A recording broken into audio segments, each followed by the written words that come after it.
Movie की starting एक लड़के से होती है जिसका नाम जॉन वू होता है। जॉन वू सोकर उठता है और गेम की लाइव स्ट्रीम करना स्टार्ट करता है, जहां उसके फ्रेंड उसे बताते हैं न्यूज़ पर ब्रेकिंग न्यूज़ आ रही है और तुम्हें वो चेक करनी चाहिए। जॉन वू जल्दी से जाकर न्यूज़ चेक करता है, जहां उसे पता चलता है सियोल सिटी में एक वायरस स्प्रेड हो गया है, जिसकी वजह से लोग एक दूसरे को काट रहे हैं और गवर्नमेंट भी इस पर कंट्रोल नहीं कर पा रही है। तभी जॉन वू को बाहर से आवाज़ें आना स्टार्ट हो जाती हैं। जॉन वू अपनी बालकनी से बाहर देखता है लोग एक दूसरे को काट रहे हैं। जॉन वू ये देखकर बहुत ही ज़्यादा डर जाता है। तभी जॉन वू को फ्लैट के बाहर से भी आवाज़ें आना स्टार्ट हो जाती हैं। जॉन वू मेन डोर खोलकर चेक करने की कोशिश करता है। तभी उसका एक नेबर उसके फ्लैट में घुस जाता है। जॉन वू उसे अपने फ्लैट से बाहर जाने को कहता है, लेकिन वो नहीं जाता। जॉन वू के बहुत कोशिश करने के बाद उसका नेबर उसे कहता है वो उसका वॉशरूम यूज़ करना चाहता है और उसके बाद वो यहाँ से चला जाएगा। जॉन वू इस बात के लिए मान जाता है। इसके बाद जॉन वू न्यूज़ देखता है जिसमें बताते हैं जो लोग इन्फेक्टेड हैं वो अचानक से वॉयलेट हो जाते हैं और उनकी आइज़ रेड हो जाती है। जॉन वू को अपने नेबर पर शक होता है और वो इसी वजह से एक नाइफ उठा लेता है। तभी उसका नेबर पीछे से वॉशरूम से बाहर आता है और एक ज़ॉम्बी में बदलने लगता है। जॉन वू किसी तरह अपने नेबर को अपने फ्लैट से बाहर निकालता है। इसके बाद जॉन वू मेन डोर को पूरी तरह से सील कर देता है। इसके बाद जॉन वू अपना फ़ोन चेक करता है, जहाँ उसकी फैमिली का मैसेज आया होता है जिसमें लिखा होता है मेन डोर ओपन नहीं करना और हम सब अभी के लिए सेफ हैं। जॉन वो एक स्टिकी नोट पर लिखता है प्लीज़ स्टे अलाइव और उसे अपनी फैमिली फ़ोटो पर लगा देता है। और जॉन वो अपना खाना भी चेक करता है।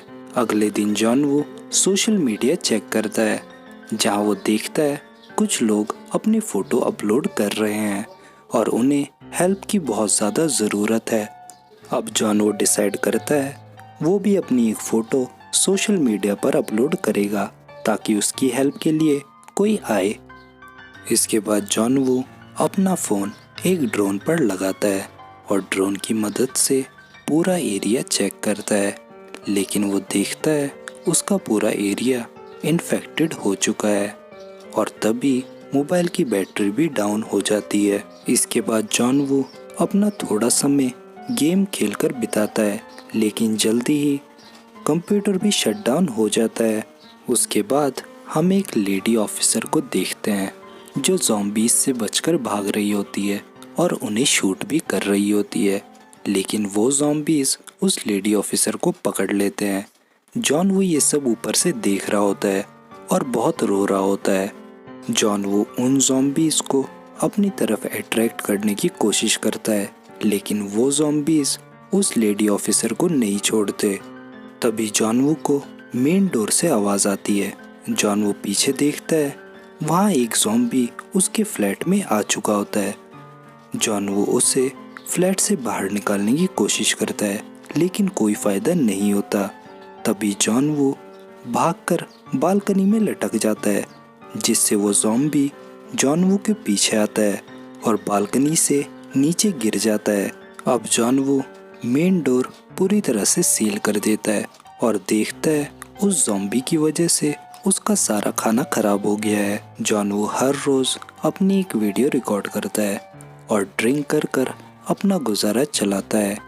स्टार्टिंग में जॉन वू थोड़ा एंजॉय करता है, लेकिन बाद में उसे हेलोसिनेशन आने लगते हैं। उसे लगता है सब ठीक हो चुका है, लेकिन ऐसा कुछ भी नहीं होता। उसके बाद जॉन वू के फ़ोन में सिग्नल आ जाते हैं और उसे उसकी मॉम की तरफ से एक मैसेज मिलता है, जहां जॉन वू को पता चलता है उसकी फैमिली पर ज़ॉम्बीज़ ने अटैक कर दिया था और उसकी फैमिली अभी तक ज़ॉम्बीज़ बन चुकी होगी। जॉन वू बहुत ज़्यादा रोने लगता है और अपने फ्लैट में आकर गुस्से में अपने फ्लैट का सारा सामान तोड़ देता है। उसके बाद जॉन वू फ्लैट से बाहर जाता है और एक ज़ॉम्बी को बहुत बुरी तरीके से मारता है, लेकिन आगे बहुत सारे ज़ॉम्बीज़ होते हैं जिनको देखकर जॉनवू अपने फ्लैट में वापस आ जाता है। ऐसे ही जॉनवू को 20 दिन हो जाते हैं और वो देखता है सारा शहर तबाह हो रहा है। इसीलिए वो एक फैसला लेता है सुसाइड करने का, क्योंकि वो खुद एक ज़ॉम्बी बनना नहीं चाहता। लेकिन तभी सामने वाले अपार्टमेंट से एक लेज़र लाइट आती है। जॉनवू देखता है सामने वाले अपार्टमेंट में एक सर्वाइवल है। ये एक लड़की होती है। इस लड़की का नाम किम यू बिन होता है। जॉनवू किम को देखकर बहुत ही ज़्यादा खुश होता है। इसके बाद वो दोनों हर रोज़ साइन लैंग्वेज में बात करते हैं। किम ने अपने डोर पर एक ट्रैप लगाया होता है जिसमें एक ज़ॉम्बी आ जाता है। किम उस ज़ॉम्बी को मार देती है। उसके बाद किम देखती है जॉनवू कुछ दिनों से बहुत भूखा है। इसीलिए किम एक रस्सी एक बॉल पर बांधकर जॉनवू के फ्लैट की तरफ फेंकती है, लेकिन वो बॉल वहां तक नहीं पहुंच पाती। इसके बाद जॉनवू एक रस्सी ड्रोन से बांधकर किम के पास भेजता है और किम उसके थ्रू जॉनवू को खाना भेजती है। लेकिन नीचे एक ज़ॉम्बी उस बॉल से बंधी रस्सी को नोटिस करता है। किम ने वो रस्सी एक टेबल से बांध रखी होती है। जब वो ज़ॉम्बी उस रस्सी को खींचता है तो वो टेबल किम को आकर लगती है, जिससे किम बेहोश हो जाती है। फिर वो ज़ॉम्बी उस रस्सी के थ्रू ऊपर चढ़ने लगता है। जॉनवू ये सब देख रहा होता है और वो अपने ड्रोन की मदद से किम की हेल्प करने की कोशिश करता है।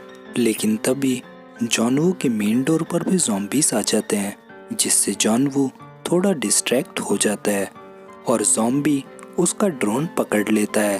अब वो ज़ॉम्बी किम के फ्लैट तक पहुंच जाता है, लेकिन तभी किम होश में आ जाती है और उस ज़ॉम्बी को मारकर नीचे गिरा देती है। इसके बाद जॉनवू रात को आसपास के फ्लैट में जाकर खाना ढूंढने की कोशिश करता है। उसे एक फ्लैट में खाना और वॉकी टॉकीज मिलते हैं, लेकिन तभी एक ज़ॉम्बी जॉनवू पर अटैक करता है। जॉनवू किसी तरह खुद को बचाकर अपने फ्लैट में वापस आता है। इसके बाद जॉनवू एक वॉकी टॉकी और कुछ खाना किम को भेज देता है।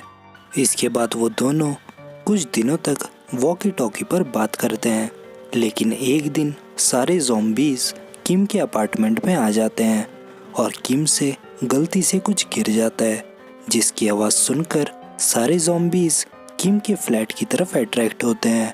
अब किम को समझ नहीं आता आखिर वो क्या करे।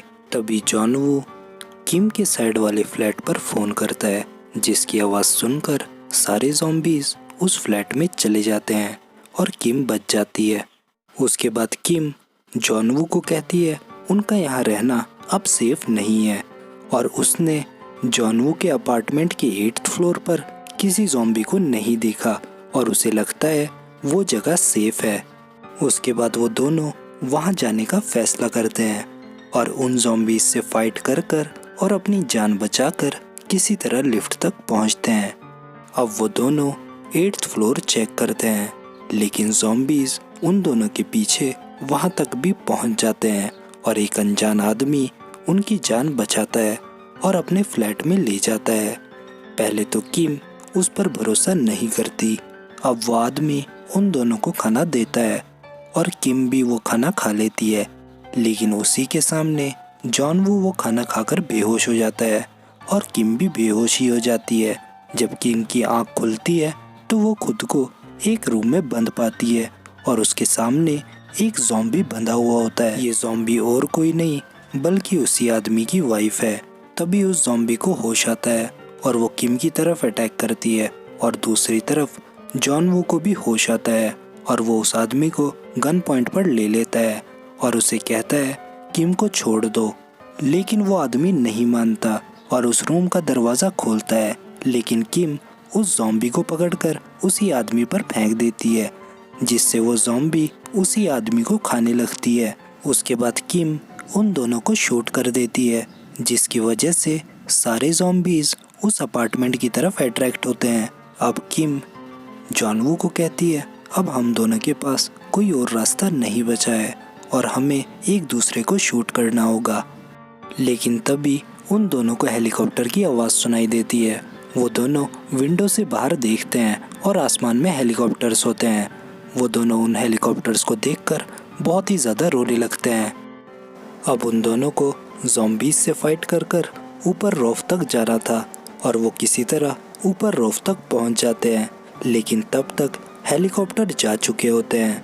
अब उन दोनों की आखिरी उम्मीद भी ख़त्म हो जाती है और ज़ॉम्बीज भी वहां आ जाते हैं। जॉन वो उन ज़ॉम्बीज को शूट करने लगता है और किम प्रे करने लगती है और तभी उनके पीछे से हेलीकॉप्टर आ जाता है। अब सोल्जर्स उन ज़ॉम्बीज को शूट करते हैं और उन दोनों को हेलीकॉप्टर में बिठाकर वहाँ से ले जाते हैं और इसी के साथ ये मूवी एंड हो जाती है। कमेंट कर कर मुझे ज़रूर बताएं आपको ये मूवी कैसी लगी और वीडियो को लाइक और चैनल को सब्सक्राइब करना ना भूलें ताकि मुझे वीडियो बनाने की मोटिवेशन मिलती रहे। मिलते हैं नेक्स्ट वीडियो में। Till then bye bye.